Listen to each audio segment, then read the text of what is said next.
A paz do Senhor, falando EBD de volta nesta feita com as lições bíblicas CPAD, Sala dos Jovens. Hoje nós estaremos tratando da lição de número 6. Esta lição será ministrada nas igrejas no dia 9 de novembro de 2025. Está sob o tema Parábolas e Pronunciamentos. Tá bem? O texto principal se encontra no livro de Jeremias, capítulo 13, o versículo de número 11, que está escrito assim: porque como o cinto está ligado aos lombos do homem, assim eu ligarei a mim toda a casa de Israel e toda a casa de Judá. Jeremias 13, 11, como nós dizemos. O resumo da lição nos ensina que, diante da difícil tarefa de transmitir a mensagem de Deus, em alguns momentos o profeta Jeremias fez uso de parábolas. Os objetivos da lição: o primeiro é destacar as parábolas como recursos literários, saber que encontramos parábolas no Antigo Testamento e mostrar a parábola do cinto de linho e dos 2 cestos de figos. Tá bem? Então, nós já temos de antemão uma ideia, tá bem? A ideia de que parábola, vamos passar um pouquinho, vamos fazer de uma forma um pouco diferente hoje, tá? E trazer já mais ou menos o conceito, a ideia de parábola. Tá? Qual é esta ideia? De colocar uma coisa ao lado de outra para transmitir. Veja que no resumo da lição, o escritor ele nos leva a pensar sobre a dificuldade que é transmitir a mensagem de Deus em alguns a mensagem de Deus. Veja. Por quê? Talvez por ver outros fazendo, acompanhar a história de outros, dê a falsa impressão de que pregar ou transmitir a mensagem de Deus é algo fácil.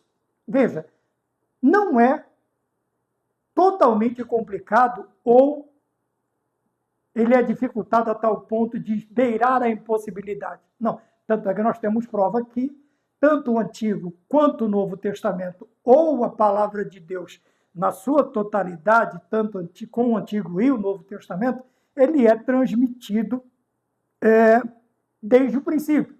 E desde o princípio a compreensão é dada ao ser humano para que ele reconheça, entenda esta mensagem, abrace o tema central da mensagem de todo pregador, que deve ser a pessoa bendita de nosso Senhor Jesus Cristo, e a sua obra salvífica. Tá? Este, vamos dizer assim, é o ponto central da pregação. Toda pregação tem que ser cristocêntrica. Tá bem? Apontando também para o quê? Para o plano salvífico. Também na pessoa, por isso, Cristo é o tema central, porque a Bíblia é cristocêntrica. Toda ela tem a sua função de apresentar Jesus Cristo como sacrifício vicário, único e suficiente Salvador para a raça humana. Também é o ponto central do plano de salvação de Deus para a humanidade. Então, mediante isto, o recurso que nós temos desde o princípio para transmitir esta mensagem é através da pregação.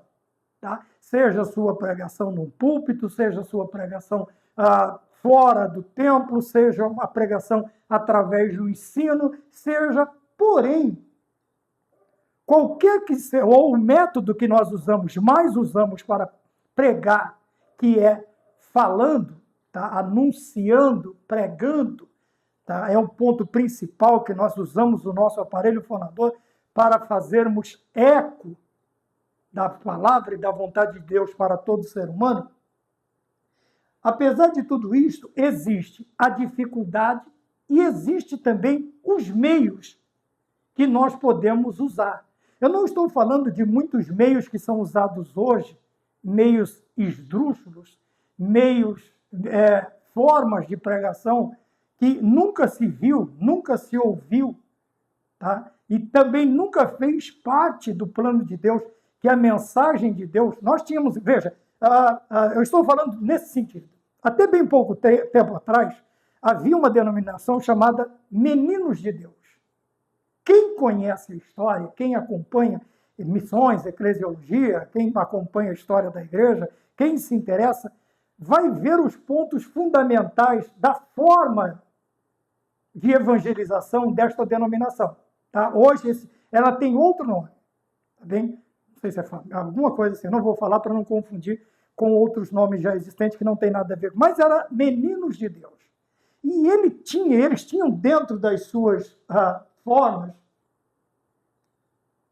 para transmitir aquilo que eles achavam que era a palavra de Deus, que era chamada de pesca coquete. Era uma forma totalmente absurda, tá? Não dá nem para citar, para levar as pessoas àquele falso evangelho, aquele falso Cristo, aquela falsa conversão que eles pregavam.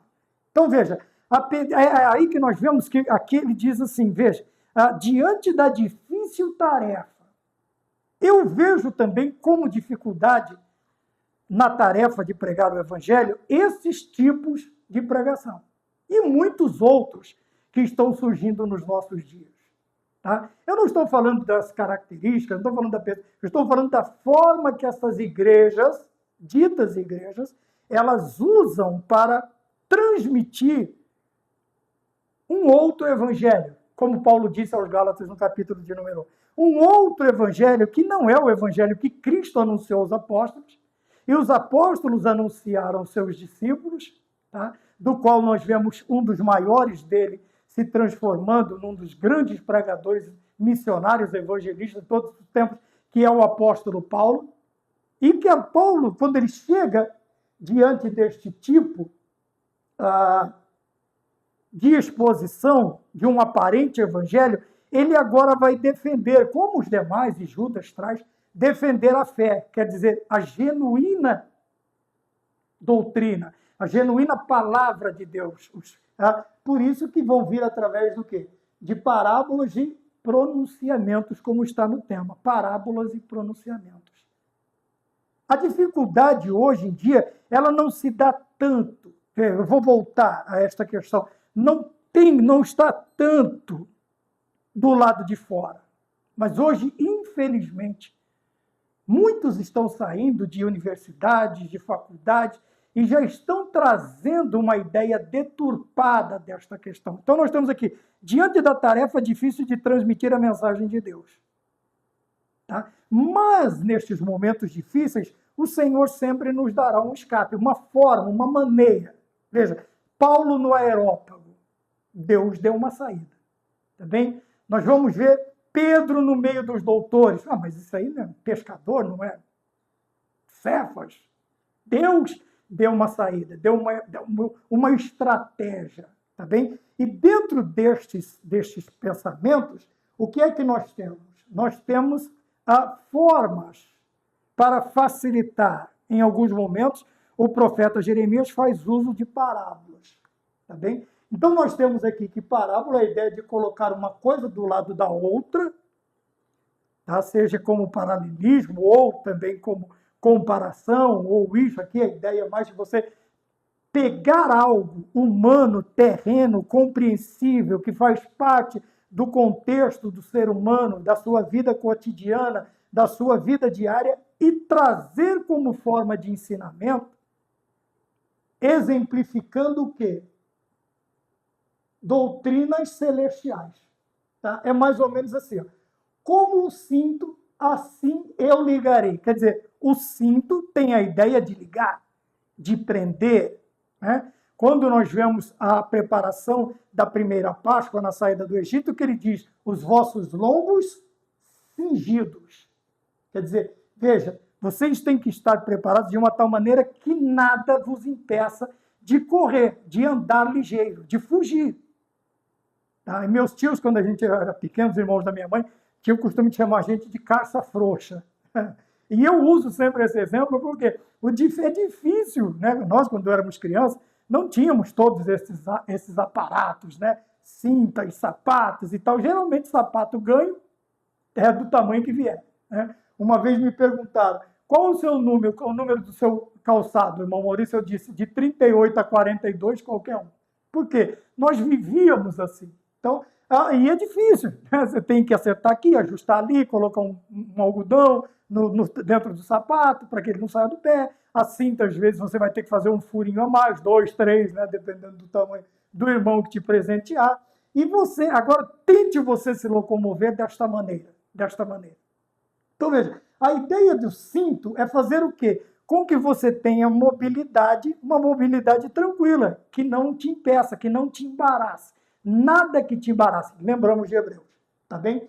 Então, veja, assim como o cinto, assim eu ligarei a mim. Assim como o cinto liga a roupa, prende a roupa, né? A roupa no corpo daquele que está usando, o Senhor promete unir o seu povo numa comunhão como a ideia de um cinto, tá? E o cinto não pode estar frouxo, não pode estar quebrado, não pode estar soltando a fivela. Esta é a ideia. Então, veja, a ideia de cinto e ligar é o quê? É uma parábola. É algo que coloca uma coisa do lado da outra, uma ideia do lado da outra, para quê? Para transmitir, aqui agora é o ato de pregar, vamos lá, de transmitir a mensagem de Deus. De transmitir a mensagem de Deus.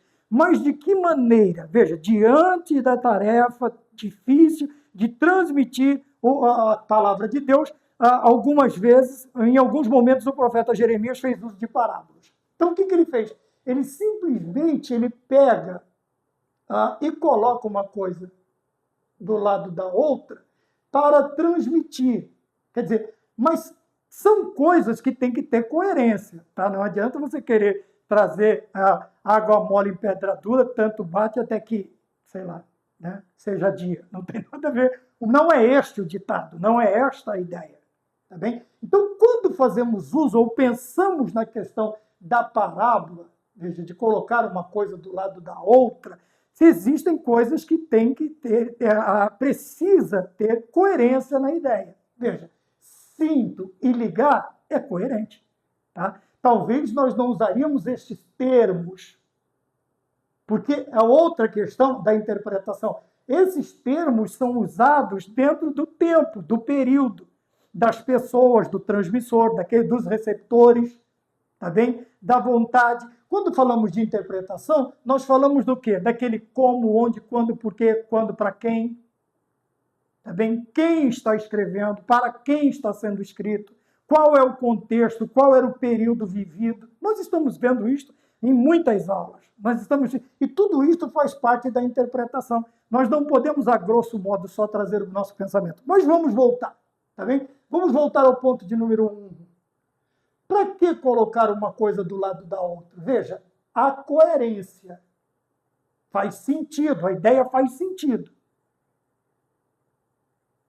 E a partir do momento em que nós transmitimos a mensagem com coerência, com sentido, com razão, o que acontece? O receptor ele vai ter uma vívida e clara ideia de uma verdade. Vívida e claramente, transmitir vívida e claramente uma verdade. O que é isto?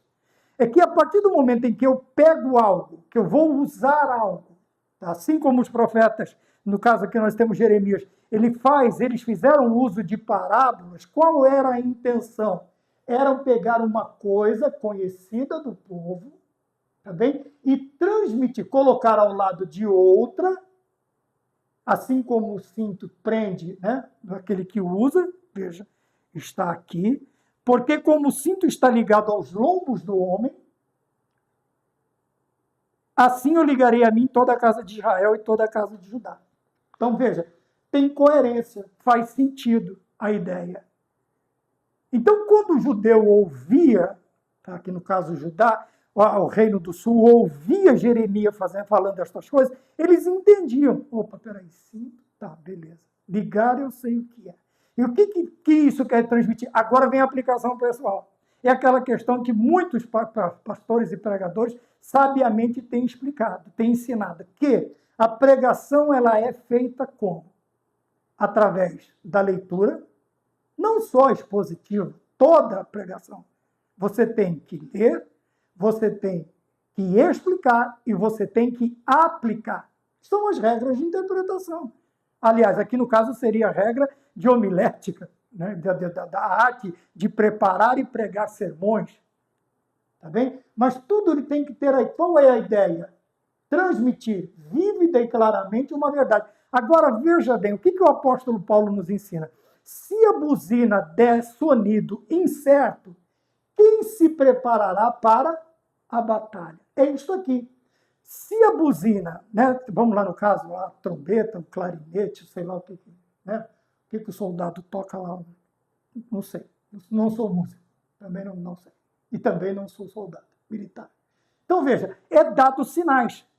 O toque do alvorecer, o toque do rancho, o toque de recolher, né?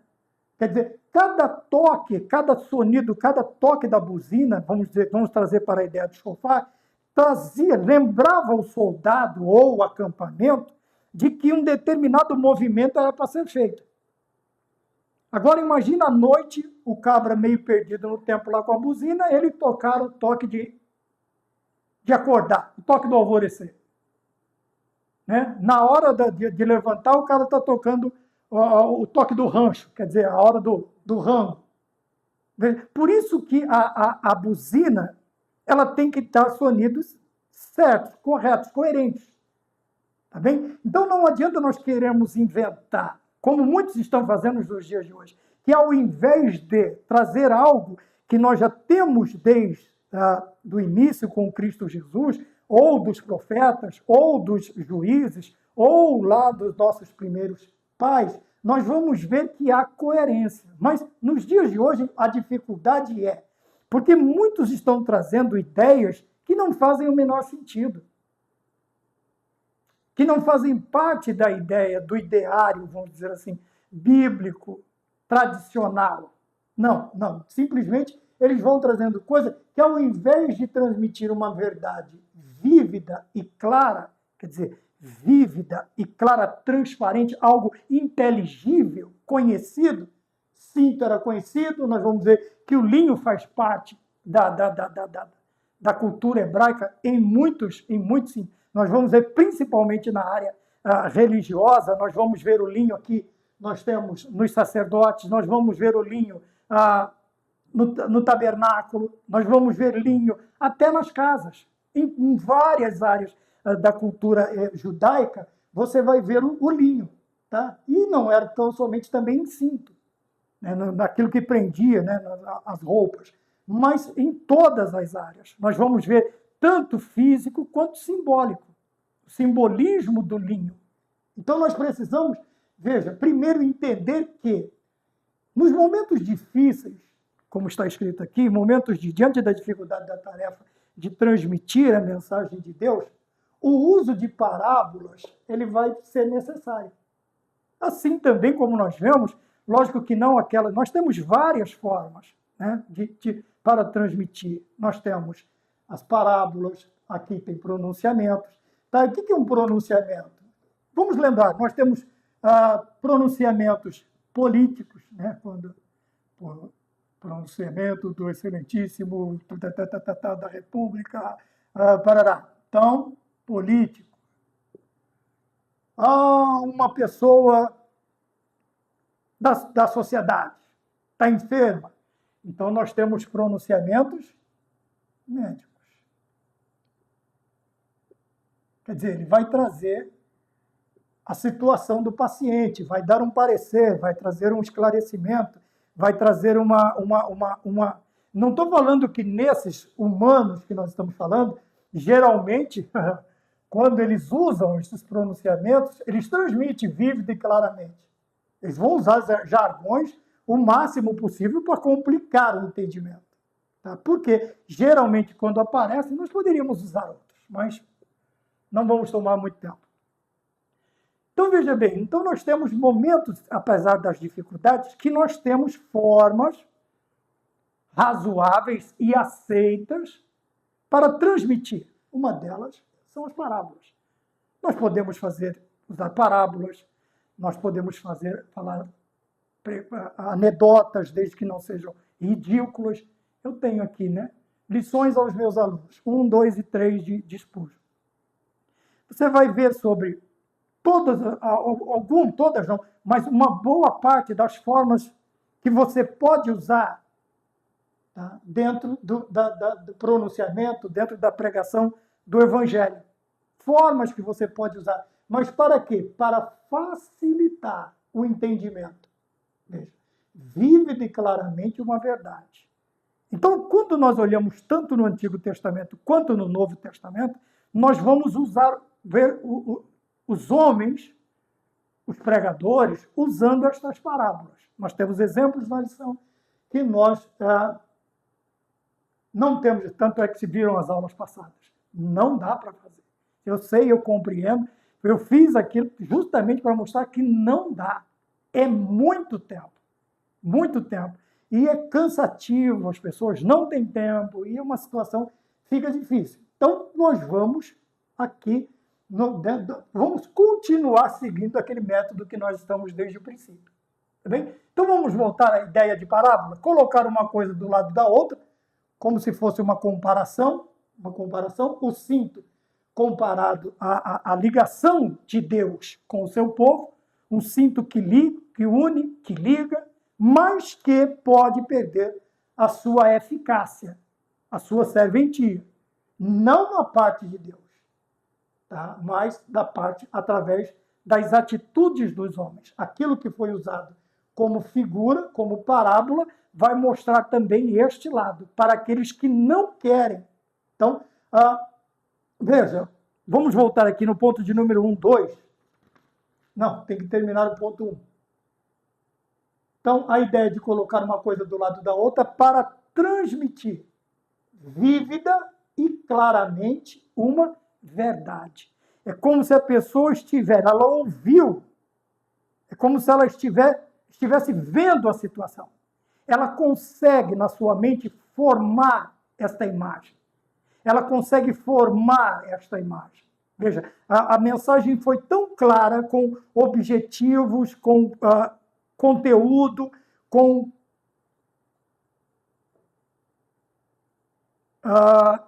coisas que ajudaram muito. Então, na mente dá para formar muito vividamente, muito claramente esta verdade. Então, nós, como pregadores, ensinadores, nós temos esta função. Apesar das dificuldades para transmitir, nós temos meios. Tá?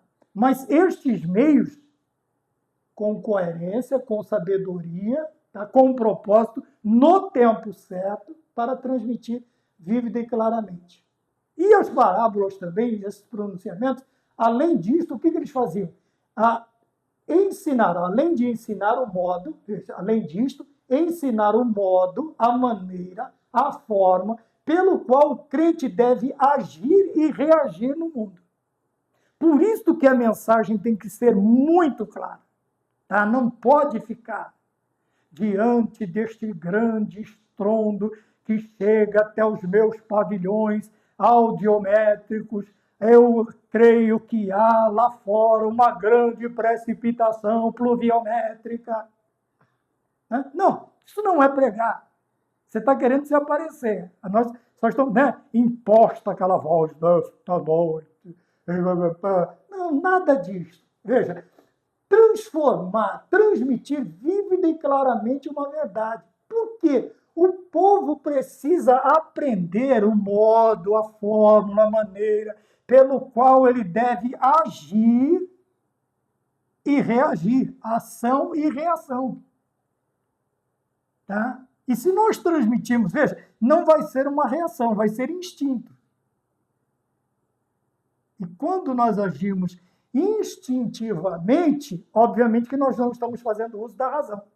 E muitas vezes o agir e o reagir do povo de forma equivocada, ela está intimamente à forma que ela entendeu. Eu me lembro, há muitos anos passados, em que um pregador numa determinada denominação foi falar sobre imolar. Só que ele não explica, irmãos, e não é ignorância do povo. Nós precisamos tomar cuidado, nem todo mundo tem o mesmo grau de entendimento, de compreensão, de cultura. Então é obrigação nossa, não o povo chegar onde nós devemos ir até o povo, estarmos lá, junto, estamos juntos na mesma altura, vamos dizer assim. E o pregador foi falar sobre isso, a pessoa entendeu de modo literal, e infelizmente deu um quiprocó, tá? Deu pano para manga há muito tempo. A mesma coisa do outro, né? Que pôs a mão e, né? Então, veja, nós precisamos tomar cuidado. Por quê? Da maneira que nós fazemos, ou do modo que nós ensinamos, ou não ensinamos, porque o ensinamento bíblico está correto, disto vem o quê? O agir e o reagir no mundo do povo que ouve. Do povo que ouve. E nós precisamos tomar cuidado. Ao invés de incitarmos um desejo de Deus para o povo, nós vamos incitar no povo sentimentos e reações que não têm nada a ver com o cristão.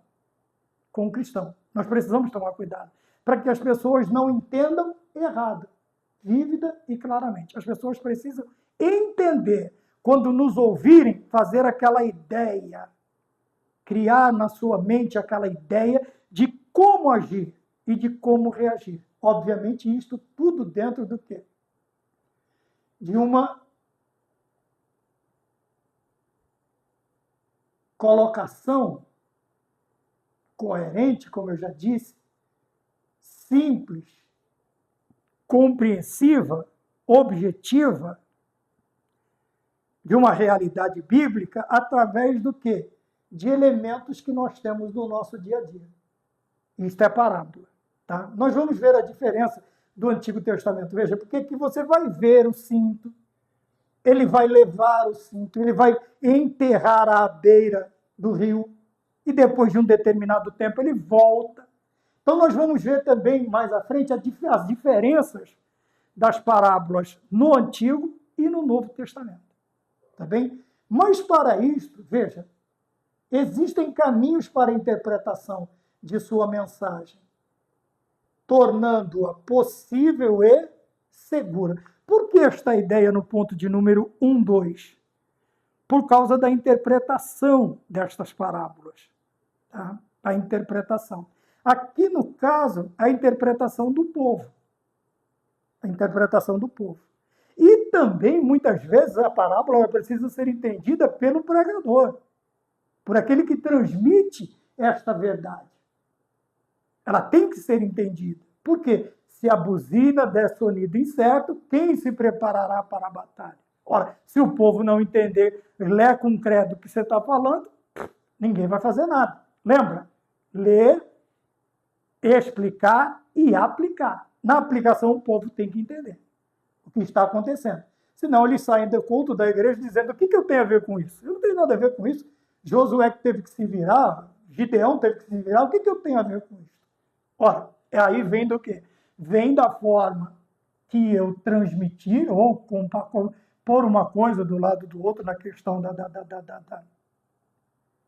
das parábolas, né, e também dos pronunciamentos, os caminhos de interpretação. Eu já comecei falando alguma coisa sobre isso. A primeira lei da hermenêutica bíblica é que a Bíblia se explica por ela, por si só, por ela mesma. Tá? É um livro autodidático. Veja, se uma pessoa ela estiver num lugar sozinha, por um período de tempo, ela e as Sagradas Escrituras, e ela lê, ela vai se revelar. Por quê? 8,32 de João: conhecereis a verdade e a verdade vos libertará. Então, o conhecimento, Dr. Aníbal Pereira dos Reis, ex-padre, se não me engano, já de saudosa memória, né? Batista, se converteu, se tornou um pastor batista, e ele ia para os morros de uma das cidades aqui do interior, não me lembro qual, né?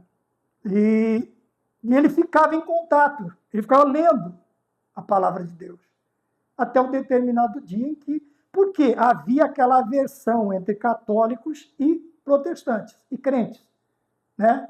Ele falava que o povo orava de costa para a tribuna porque estava vendo o diabo, e o povo chamava ele de homem da saia preta. E virava aquela coisa que tinha antigamente. Graças a Deus, hoje, isto está bem menos corriqueiro, né? Então, a única forma que ele teve era sair de casa todos os dias com a Bíblia, até que o Senhor Espírito Santo revelou a ele a verdade. E ele aceita Jesus Cristo como Salvador. Tá?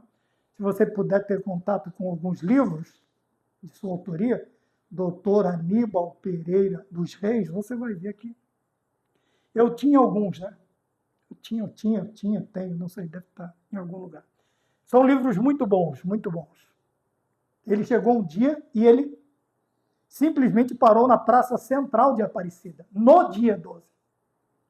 Quando começou aquele burburinho, né, chamaram os clérigos, vieram até ele e eles disseram que ele não podia fazer aquilo ali. Ele disse como não, ele sacou porque a credencial só o sumo pontífice que pode sacar de um clérigo, de um padre, e ele disse, por que eu não posso? Eu sou igual a vocês. Está aqui, do meu documento.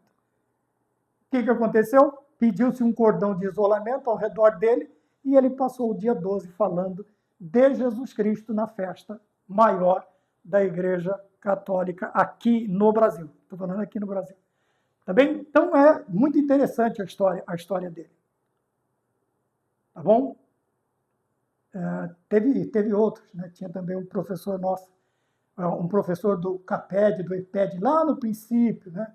Pastor Antônio Gilberto, a nossa irmã Albertina Malafaia, como é que era?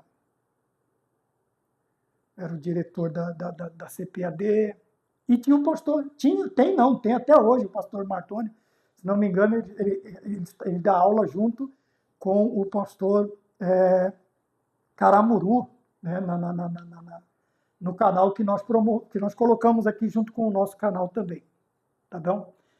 Dê uma olhada, dê uma procurada, você vai ver. Que eu não estou falando porque eu esqueci mesmo. É tão costume clicar e colar, que eu acabei esquecendo. Mas pastor Mardônio também era padre. Foi um dos precursores, né, um dos primeiros professores do CAPED e do EPED. Né? Tinha com G, né, que agora eu esqueci o nome, e eram eles 1, 2, 3, 4. Acho que era 4, eles 4. Né? E a irmã Albertina Malafaia, ela dava aula de psicologia cristã, se eu não me engano. Era uma da área dela. Tá bem? Então veja que a interpretação. Então vê de onde vem a nossa estrutura, a nossa formação. Tá? A nossa formação. Veja que era algo que nos trazia a escola dominical. O que é um EPED? Encontro de professores da escola dominical. CAPED, né? A mesma situação, só que um pouco mais para cima. Que agora eu vou lembrar também, acho que eu já mostrei para vocês. Né? O CAPED. Curso de aperfeiçoamento de professores da escola dominical. Tá bom? Isto lá no Parque São Rafael, lá em 1995, 1996, alguma coisa assim. Acho que 1996. Lá no Parque São Rafael, Rua Pedro da Lomba, número 12. Para vocês, quer mais informação para não falar que a gente está inventando? Assembleia de Deus, Ministério de Madureira, no Parque São Rafael, em São Paulo. Então, veja, existem caminhos para a interpretação. Nós não podemos interpretar segundo o nosso bel prazer, a nossa pensologia, a nossa astrologia. Não, as interpretações, as regras de interpretações. Eu já disse alguma coisa mais adiante, que é que, como, onde, porquê, quando. Tá? E aqui ele coloca duas veja, como identificar a parábola tem ou não. Identificar se a parábola tem ou não pessoas envolvidas e qual seria este contexto. Então, começamos por aqui. O transmissor e o receptor. Tá, então nós temos pessoas. Qual é o contexto? Por que se deu? Qual era a situação do momento para se dar este ensinamento? Qual era o contexto em que se aplicou Por que se aplicou? O que estava acontecendo para aplicar este tipo de ensinamento? Quais as circunstâncias que estavam para que ela fosse usada? Veja, circunstâncias e contexto. São duas coisas separadas aqui. Então, quais as circunstâncias que levou o profeta a usar esta forma de transmissão, de pregação, de exposição da palavra de Deus? Então, em segundo lugar, é preciso conhecer minimamente a cultura, veja, cinto de linho fino, conhecer a cultura dos personagens, no caso, Jeremias e o Reino do Sul, quer dizer, dos judeus. Você precisa conhecer. Há livros muito bons, né, com títulos Culturas e Costumes no Antigo Testamento, Cultura e Costume do Novo Testamento, né? Como era, quais eram os costumes, quais eram os modos, qual era a forma de viver. Nós precisamos entender tudo isso, tá? Dos elementos e os elementos inseridos, identificando assim. Então, qual é o elemento inserido nesta parábola? O cinto de linho fino. Tá? Assim como nós veremos em outras. Identificando assim a representatividade de cada um. Quer dizer, de cada situação exposta dentro da parábola. Tá? Da situação do pregador, dos ouvintes, dos elementos usados. Tudo tem que ter o seu quê e o seu porquê. Como, quando. Estas são regras de interpretação, tá, da sua mensagem. Então, eu tenho que identificar. Veja, faria sentido Jeremias fazer isto lá na Mesopotâmia ou em Roma, muito tempo depois? Não, porque é um povo que não está inserido no contexto, nem na situação e nem tem conhecimento destes elementos. Nem tem conhecimento destes elementos. Então, quando nós vamos transmitir, nós temos que nos preocupar com tudo isto. Quem escreveu? Para quem escreveu? Quando escreveu? Qual era o contexto? Qual era a situação? Quem eram os personagens envolvidos? Havia 1, 2, 3? Quantos personagens? Tá? Quais os componentes culturais? Quais os elementos inseridos nesta forma, na minha forma de pregar? Quer dizer, para quê? Para que a mensagem ela tenha clareza. Ela esteja muito vívida, como se a pessoa estivesse vivendo aquele momento. Ela consegue formular na sua mente, fazer uma imagem na sua mente, né? Não, sei lá se eu posso usar, não é mentalizar, mas você pode desenhar na sua mente aquela situação e compreendê-la de uma forma, mas a partir do momento em que nós usamos os caminhos de interpretação corretos. Agora, quando eu começo a usar elementos ou componentes ou caminhos de interpretação que eu acho, que eu penso, uma certa feita eu vi um irmão pregando, ele disse assim, que quando Caim sai da sua terra, ele sai da casa depois de ter assassinado seu irmão Abel, ele vai para um lugar desconhecido e lá conhece a sua mulher. Então, o que este pregador disse? Que aquele povo estava no oculto de Deus. E que ele chegou lá e disse, prazer, Caim. Aí ela falou, prazer, sua futura esposa. Estou estou... Veja, não é brincando não, mas... Não faz sentido, a interpretação está totalmente errada. Que povo é este? Sendo que Deus havia criado Adão e Eva e até um determinado... Eles estavam ali. Sua família estava ali. Tá?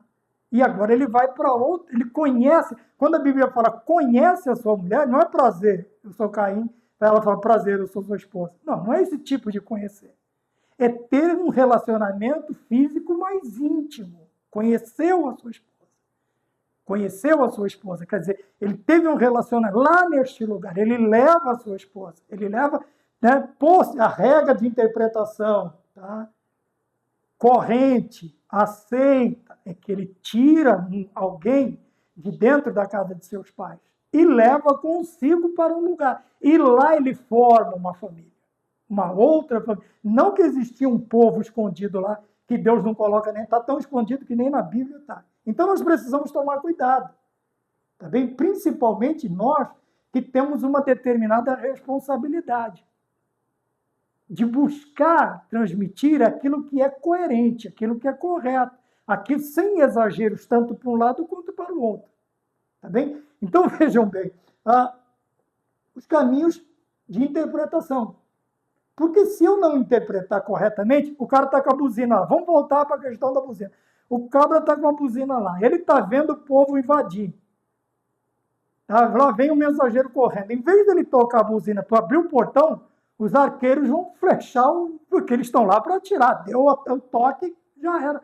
O mensageiro que ia avisar do perigo, babau, morreu. Por quê? A buzina deu um sonido incerto. Veja, vive declarando, foi errado. E quem está aqui não está preocupado. Quer dizer, o cara que tocou a buzina, que gritou, que está lá na torre de vigia, conhece todo mundo. Se ele mandou atirar, se ele mandou flechar, é com nós mesmo, deixa com a gente. Nosso negócio aqui é gastar flecha. E tame. Pronto, já foi. Por quê? A interpretação daquele que está na buzina, que está com a buzina, com o chofar, foi totalmente equivocada. Imagina o que o recruta vai passar, meu amigo. É final de semana na cadeia, é final de semana tirando serviço, sábado e domingo já era, entendeu? Por quê? Vai falar para ele, mas você não conseguiu, por que você tocou desse jeito? O que você quis dizer com isso? Ah, porque eu estava pensando na morte da bezerra, pensa agora também no seu final de semana perdido. Pronto, e assim, as regras de interpretação existem para que nós possamos, na hora da aplicação, aplicarmos de forma correta a palavra de Deus, não da forma que nós queremos. Tá bem? Porque, veja, quando conseguimos transmitir viva e claramente uma verdade, todos vão aceitar? Não. Veja, o ponto de número 1.3. O ponto de número 1.3. Está aqui. Jesus e as parábolas. Quer dizer, quem entendia, eles estavam quê? Recebendo uma bênção de Deus. Eles estavam recebendo um ensinamento para quê? Para poder aprender a agir e reagir no mundo e também compreender a mensagem de Deus para as suas vidas. Para quê? Para que suas vidas fossem baseadas, ação e reação, na palavra de Deus, mas com uma compreensão correta, vívida e clara, de uma verdade. Quando isto não acontecia, veja, aos que endureciam o coração e não buscavam compreender os seus ensinamentos, as mensagens, as mesmas parábolas, serviam de julgamento divino. É o que vai acontecer com o cinto de linho, quando ele é retirado da terra, de onde ele foi colocado, da beira do rio. Tá bom? Então nós precisamos tomar cuidado. Por quê? Veja, cuidado dos dois sentidos, quando somos os transmissores e quando somos os receptores. Por quê? Se eu transmitir a buzina incerta, o som da buzina incerta, as pessoas podem entender errado. Entendendo errado, ao invés de serem abençoados, vão receber julgamento divino. Tá bem? Se eu interpretar da forma errada, o que vai acontecer? A compreensão, ainda que compreendam errado. Ah, mas irmão Maurício, conseguiu o objetivo, que é compreender, mas compreendeu errado. Logicamente que a execução será também errada. E o problema aqui é que a pessoa acha que está fazendo certo e não está. Qual é o fim? Infelizmente, entendeu errado porque você pregou errado, julgamento divino. Não tem saída. Ponto de número 2, o tópico de número 2, o Antigo Testamento e as parábolas. Tá? Então, nós vamos ver, tem aqui os termos, né, do Antigo Testamento, para a parábola, né, massal, ou massal, e o Antigo tem, enquanto parábole é do Novo Testamento. Então, qual é, veja, aqui, do que fala estes dois termos? Fala de colocar do lado. Aqui, está aqui, ó, comparar. Veja, comparar. Esses dois termos falam de comparar ou de corresponder com o ensino de algum valor espiritual. Então, veja, colocar uma coisa de outro lado para transmitir vida uma verdade. Então, espiritual, a verdade é espiritual. Aqui, quando nós fazemos a colocação de uma coisa do lado do outro, usamos a parábola, nós estamos falando do quê? De coisas que são comparadas ou correspondem com o ensino de algum valor espiritual. Tá bem? Então, 2:1. Porém, veja, há diferenças, inclusive estruturais, entre as parábolas do Antigo Testamento e do Novo. É claro. Né? Veja, uma coisa que, não sei se estou... Mas quando olhamos para o Novo Testamento, a maioria das parábolas, se não todas, eu não vou dizer todas, porque eu não tenho certeza, veja, no Novo Testamento, elas não são tangíveis, não são visíveis. Tá? Enquanto aqui, veja, nós temos o cinto, ele é manuseado, ele é... E no Antigo Testamento, a maioria delas, ela vai trazer o quê? Ela vai trazer o elemento visível, um elemento tangível. Então, veja que a estrutura e a forma, há diferenças, inclusive estruturais, entre as parábolas do Novo Testamento e do Antigo, porém, o objetivo é o mesmo, que é transmitir de forma clara e acessível ensinamentos que, de outra forma, não seriam facilmente assimilados. Tá? Nós vamos ver muitas parábolas no Novo Testamento. Tá bem? Muitas delas no Novo Testamento. Você vai ter parábolas falando de ovelhas, de moedas, de filho pródigo, disto, daquilo, mas a maioria delas estão o quê? No campo da ideia. Mas Jesus Cristo explica tão claramente, e os elementos aqui no Novo Testamento são tão cotidianos, que o povo entende. Quando o povo não entendia, sequer os discípulos, o Senhor dizia, vem aqui no canto que para vocês eu vou explicar. Para eles não é dado conhecer, mas para vocês sim. Por quê? Separação? Não, porque eles dariam continuidade da pregação, quando Cristo fosse assunto aos céus. Veja, os discípulos ficariam aqui para pregar, então eles tinham que entender. Se não entendessem, eles seriam ali, eles iam ter uma aula mais particular, porque eles têm que entender, eles vão ser os anunciadores, os pronunciadores, eles vão ser os transmissores, os pregadores da palavra de Deus, tá bom? Por isso que se gasta um pouco mais de tempo. Ah, não entendi, então daqui a pouco a gente conversa aqui em particular e eu vou te ensinar, tá bem? Então, veja, essas são algumas diferenças que nós podemos notar. Porém, todas elas têm um único objetivo, tanto no Novo quanto no Antigo Testamento, que é o quê?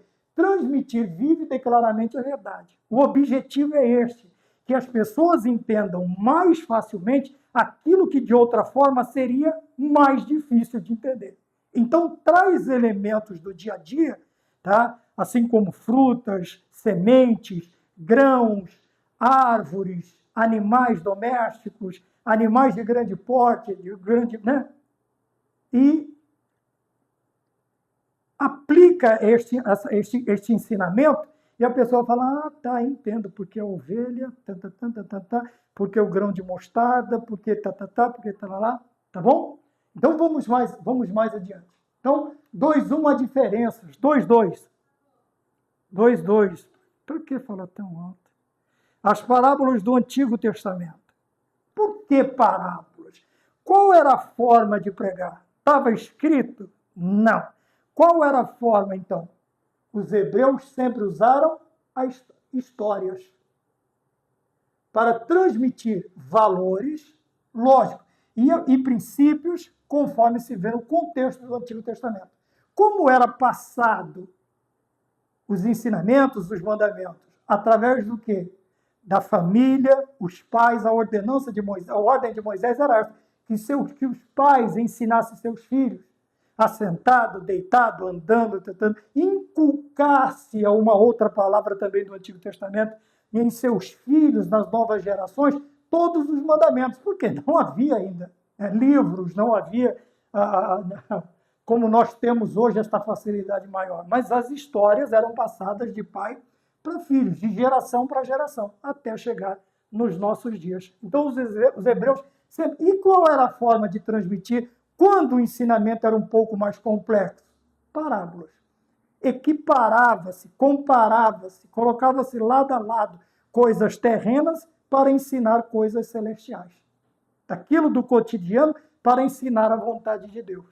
Então, os hebreus, eles se tornaram experts nesta forma de transmissão, porque já era o costume deles, através de histórias. Veja que história aqui é com H, tá? Não é com E, não. História de carochinha, não. As histórias iam passando dos pais para os filhos. Então, o que eles transmitiam? Valores e princípios, conforme o contexto do Antigo Testamento. Então, toda forma de agir e reagir, valores e princípios, em cima de valores e princípios aprendidos de seus pais, ensinado por Deus lá no princípio para os primeiros, né? Então, nós vamos ver isto acontecendo. Então, toda a sua forma de agir e reagir é em cima do quê? De valores e princípios, que eram transmitidos através das histórias contadas. Dos pais, dos avós, iam passando de geração para geração. E com isso, o que acontece? A nação de Israel, ela é totalmente, né, apesar dos deslizes hoje, né, por um período de tempo, ela foi... O que Deus queria era que o povo servisse único e exclusivamente a Yahvé.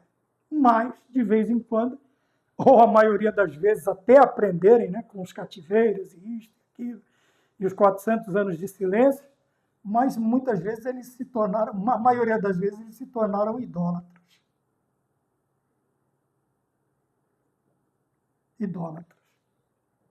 Tá bem? Então, veja, a questão de transmitir ideias, né, de você comparar, de uso das parábolas, dos pronunciamentos. Tá? Ponto 2.3. Uma aplicação necessária. Que aplicação é esta? A aplicação de parábolas ela é necessária. Por quê? Além de tudo que nós dissemos, existe uma relação. No caso aqui, o profeta, que é o que transmite. No nosso caso, hoje, esta relação entre nós, aqueles que têm a obrigação, como Paulo disse, e a mim me é imposta esta obrigação, e ai de mim se eu não pregar o Evangelho, esta relação do profeta com Deus, há também, e tem que se levar em consideração, algumas pessoas estão assim, eu estando bem com fulano, você acha que está bem com Deus, mas não está, por causa do outro lado da linha, que é a relação do profeta com o povo, na entrega da mensagem. E nós não podemos banalizar. Veja que Paulo diz assim, se eu prego, não tenho do que me gloriar, porque a mim me é imposta esta obrigação. Então, primeiro, obrigação.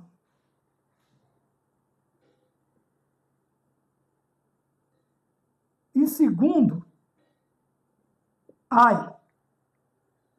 Quando a gente usa esta interjeição, ai, alguma coisa machucou. Alguma coisa me feriu, alguma coisa me machucou. Nem que seja aqui, né?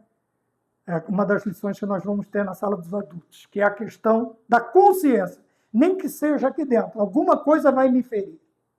E esta interjeição de dor, ai de mim se eu não pregar o Evangelho, é a responsabilidade que o apóstolo tem desta obrigação.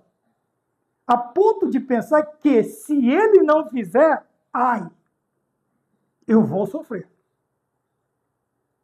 E é esse tipo de pensamento que eu devo levar também na minha relação com o povo de Deus, na entrega da mensagem. E pensar que essa mensagem tem que ser transmitida com clareza, com objetividade, com simplicidade, com facilidade, para que o povo entenda. Tá? Para que o povo entenda. Por isso, 2.3 fala o quê? o profeta e as parábolas. Então, além da relação do profeta com Deus, existe também a sua relação com o povo, na entrega da mensagem. Veja que é chamada de obrigação. De obrigação. E temos também a obrigação de facilitar. Veja que este facilitar não é melhorar a mensagem, não é facilitar para que o povo goste, é facilitar para que eles entendam, gostando ou não. O interessante é eles entenderem. Veja, gostando, bênção divina. Não querendo, não procurando, não se esforçando, julgamento divino. Mas a minha obrigação eu fiz. Tá? É como aquela pregação, aquela passagem bíblica sobre o atalaia.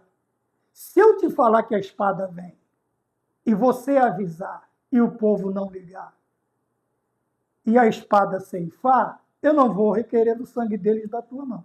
Mas se eu te avisar, e você não alertar o povo, e a espada vier, e ceifar vidas, o sangue destas vidas, eu não vou requerer da mão deles, mas da tua. Porque como atalaia você falhou. Então veja, o atalaia tem a obrigação de entregar a mensagem. Veja que o próprio Senhor explicou. Quando o profeta transmite, o profeta Ezequiel, se eu não me engano, ele vai falar sobre o atalaia, capítulo 1, 2, 3, do livro do profeta Ezequiel, nós vamos ver que ele vai chamar a atenção de quem? Do povo. Deus chama a atenção do povo? Não, Deus chama a atenção dele. Então, esta responsabilidade, não só da relação profeta com Deus, mas da relação profeta com o povo. Porque ouve de Deus e transmite. Deus, ele facilitou tanto a mensagem para nós, que o seu filho, ao encarnar, ele fala o nosso idioma. Lógico, ele falou hebreu, aramaico, ele usou, né, o idioma dele, falou o grego que era a linguagem, que era a língua koiné ali, né? O governo era romano, mas a cultura era helênica. Então o Senhor Jesus, o que ele fez? Ele usou um idioma que todo mundo ouvia. O Novo Testamento é escrito em grego. Tá bom? Então esta é a relação com o povo. A nossa relação, o cuidado que precisamos ter é de fazer conforme eles entendam, facilitar. Não é melhorar a mensagem.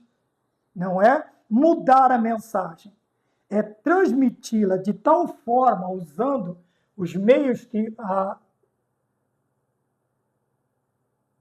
Bíblia nos dá para transmitirmos, ou a teologia, veja, uma mensagem clara, uma mensagem vívida, que ao povo ouvir. Eu me lembro de um livro, Este Mundo Tenebroso, se eu não me engano, é uma ficção evangélica. 2 volumes, Este Mundo Tenebroso. E não sei se neste livro tem a história de um evangelista que está desviado. E ele começa a sentir esta necessidade de voltar. Ele vai até um shopping, senta na praça do shopping de alimentação, e ali ele está degustando alguma coisa. E daqui a pouco o Senhor toma os seus sentidos e lhe dá uma visão de que uma grande cratera se abre no meio daquele shopping. E as pessoas começam a cair. Veja, um arrebatamento de sentidos. Calma, não aconteceu. E ele começa a ver aquilo e os gritos aterrorizantes das pessoas caindo naquele buraco, simbolizando as trevas. E no final, está vendo isso aí? Então a culpa é sua. A culpa é sua. Então ele cai em si, como filho pródigo, e volta para o pai. Então veja, a responsabilidade que nós temos. No caso, obviamente, este homem estava afastado dos caminhos do Senhor. Mas muitas vezes nós mesmos, dentro da igreja, nós cometemos este erro. Que ao invés de transportarmos as pessoas para o seu reino de luz, nós infelizmente continuamos, ao mudarmos a mensagem, achamos que estamos melhorando a imagem de Deus, porque nós achamos que nós somos relações... Como é que é aquela relação que faz a propaganda da pessoa? Esqueci. Nós achamos que somos isso, nós queremos melhorar a imagem de Deus. Nós não estamos para melhorar, nós estamos para pregar e o povo entender a mensagem. Convertendo, bênção. Não convertendo, julgamento divino.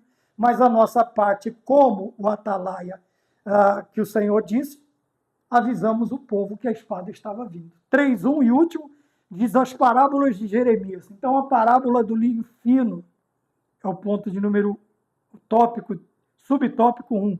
A parábola do cinto de linho. Então, parábola, colocar uma coisa do lado da outra para transmitir. Então, o Senhor diz, usa o linho, porque o linho, o cinto de linho, une o homem que está usando, quer dizer, liga ele, e eu também me ligarei a mim, este povo, tanto Israel quanto os dois nortes, né? Os dois reinos, do norte e do sul, ou Israel completo, antes de ser dividido. Aqui no caso tem a divisão, né? Jeremias está pregando.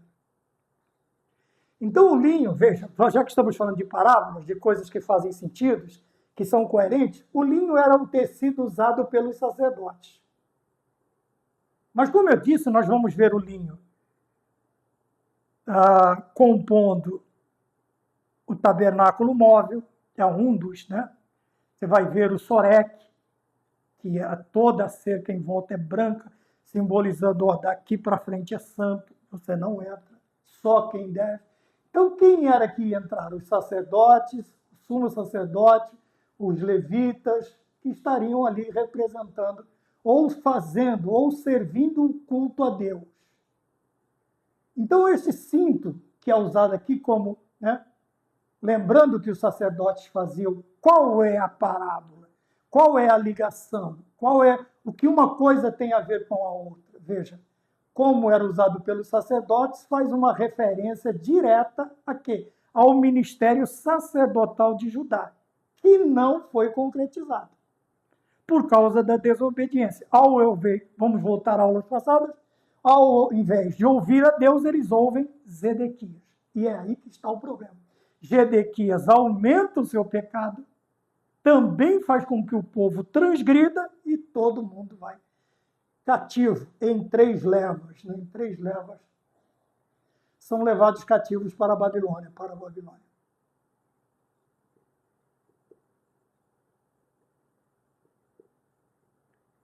Gente, o pingo era aqui e o chapéuzinho, que é santo circunflexo. Tá bom? Então, veja, para entender, nós já temos aqui que precisamos também conhecer os elementos. Na segunda parte, né, da explicação que nós temos sobre interpretação. Então, o elemento linho, ele estava ligado a quê? A o calção do sacerdote, que ia servir, ou que ia prestar o culto, como é um culto de movimento, né? Lá dentro tinha que ter movimento no Santo dos Santos, o sumo sacerdote, para que aquelas romãs, né, os sinetes, balançassem, para mostrar que ele estava vivo ainda lá dentro. Então, veja, o linho é um material que não permite um suor exagerado. 2, o linho impede, aquele calção de linho impedia que, ao subir os degraus para oferecer o sacrifício no altar de sacrifício, não fosse visto suas vergonhas. Quer dizer, veja, o linho, então, ele está ligado, geralmente, você vai ver linho branco, puro, quer dizer, a santidade, pureza, tudo aquilo que preserva. Por isso está intimamente ligado também ao sacerdote. E, figuradamente, está ligado ao sacerdócio de Judá, que não, como eu disse, não se deu por completo. Tá? Talvez nem pela metade. O ponto de número 3.2, ele vai falar sobre os 2 cestos de figo. Que na questão, o figo eram 2 cestos. Um de figos bons, outro de figos ruins. Tá? Veja, mas quando nós olhamos para o elemento, vamos lembrar da pasta que Isaías coloca sobre o rei, sobre o ferimento do rei? Se não me engano, Ezequias, se eu estiver errado, me perdoa se eu esqueci. Então, veja, o figo serviu como uma pasta para refrescar, para proteger a ferida do rei. O figo, então, está ligado, se você for falar sobre elementos, ele tem um elemento, talvez, curativo, tinha-se essa ideia. Tá bom? Assim como nós vemos, né? Se estiver alguém enfermo, chame os presbíteros. Os presbíteros vão ungir com óleo.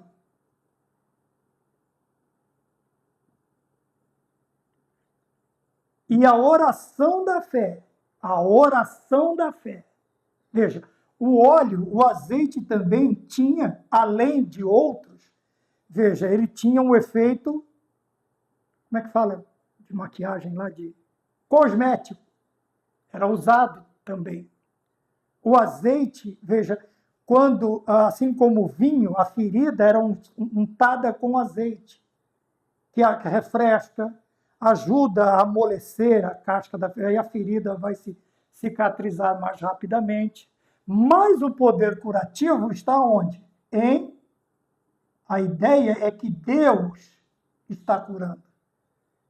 Agora, a partir do momento em que nós transmitimos uma ideia errada, veja, o figo, se ele estiver estragado, se ele não serve para ser alimento, quer dizer, se ele não se presta àquilo que lhe é destinado, qual é o seu valor? Assim como o sal, quando perde o seu valor, ele é lançado fora para ser pisado pelos homens. O figo da mesma maneira. E assim também, tanto o linho quanto o figo trazem a ideia de que as suas figuras relativas que estão representando o povo de Deus perderam sua eficácia. Não os elementos em si, mas o povo perdeu a eficácia. Porque deixou de, assim como os elementos, terem o seu valor. Aqui no caso o figo e o linho. Perderam o seu valor. Logo não serve para mais nada. Vamos pensar na igreja. Se a igreja perde, é o sal da terra, é a luz do mundo, a igreja, se ela perde o seu valor, qual é a sua serventia? Se ela não serve para o que ela foi destinada, para mais nada. Pode ser bonita, pode ser grande, pode ter bancos maravilhosos, podem ter pastores extremamente estruturados teologicamente, mas não cumpre com a sua função. Tá bem? Não cumpre com as suas funções. Tá? De transmitir vívida e claramente uma verdade. Tá bem? Ensinar o modo pelo qual o crente deve agir e reagir. Não interpretam corretamente, apesar de serem formados, têm até diplomas maravilhosos em suas paredes. Mas, a hora de interpretar, interpreta do jeito que quer. Né? É o que nós vemos as brigas hoje, tá? por doutrinas secundárias. Salva, ajuda na salvação, tá? Mas está aí uma brigota aí, né? Um defende uma coisa, o outro já é contra a outra, só que na outra igreja o que ele usa também é pecado. Então vai virar essa coisa de doutrina secundária, de costumes de igreja.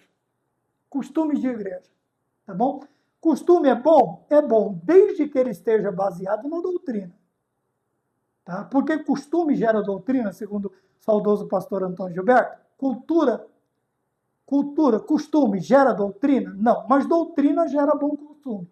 Então, uma igreja bem doutrinada, ela vai ter bons costumes. O pastor não vai ter trabalho. Mas se, na hora de interpretar e pregar, ele não manda uma mensagem clara e vívida, a igreja vai viver do jeito que ela quer. E ele vai ter problemas. Por quê? Tanto o linho quanto o figo perderam seu valor. Apodreceu, estragou, não serve mais para nada. Tá? Eu lembrei da pasta de figo que Isaías faz. Deus, né, manda ele voltar para falar para que ele está dando mais 15 anos de vida para o rei Zedequias. E ele faz uma pasta de figo e coloca sobre a ferida do rei. E o rei é curado por Deus. Por quê? Porque ele vira para a parede, reconhece os seus pecados, lembra da sua vida anterior com Deus e pede perdão. E Deus ouve. Tá bem? Então, da mesma forma, no ponto 3.3, veja, uma aplicação necessária, a igreja é chamada para agradar a Deus, não para agradar a homens. Mas para isso ela deve cumprir com fidelidade o seu papel. Assim como o linho representando aquilo, mas ao ser retirado de debaixo da terra, ele está podre, não presta para mais nada. E o cesto de figo estragado também não serve para mais nada. Se nós não formos fiéis a Deus, agradando a Deus, cumprindo o nosso papel na terra de sal e luz,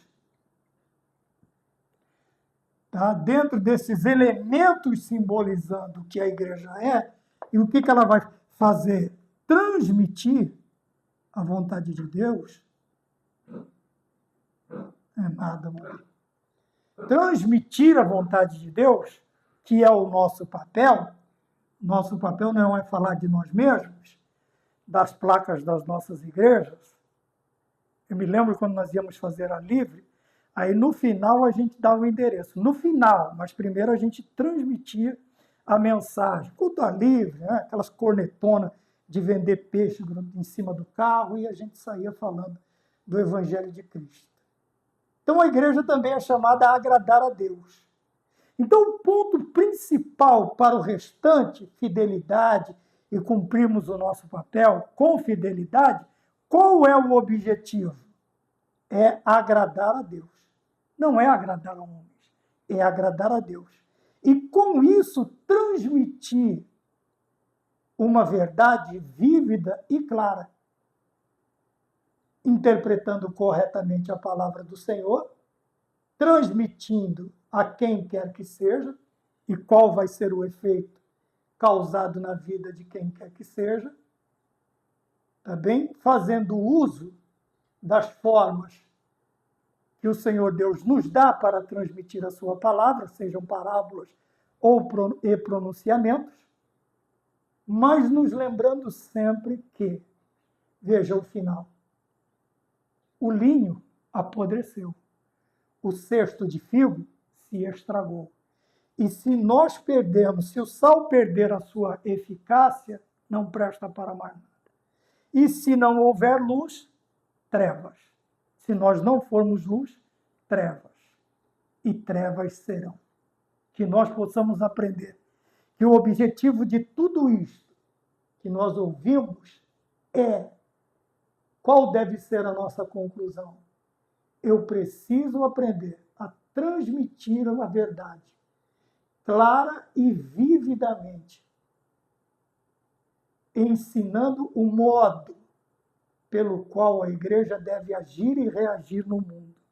É o efeito que a minha mensagem deve fazer, que a nossa mensagem deve fazer. Não me esquecendo que existem regras claras e aceitáveis para a interpretação da palavra que vamos transmitir. Quanto à reação de A ou B, não está dentro da nossa alçada. Respeitando as diferenças, nos lembrando das diferenças, tá bem? Aprendendo com o passado, através das histórias, e também nos lembrando que temos uma relação muito grande e responsável com o povo, e nós precisamos transmitir, nós precisamos, na entrega da mensagem, nos lembrar que não é um favor, é uma obrigação. E a igreja é chamada para agradar a Deus. Vou repetir, não agradar a homens, a Deus. Mas para isso ela deve cumprir com fidelidade o seu papel. Somos sacerdócio santo, nação eleita, povo escolhido por Deus. Povo escolhido por Deus. E é aí que nós precisamos nos preocupar. Amém? Até a próxima aula, se o Senhor nos permitir. Falamos sobre parábolas e pronunciamentos e qual é o verdadeiro objetivo de tudo isto. Amém? Que Deus nos abençoe. Até a próxima aula e vamos ficar todos com a paz do Senhor.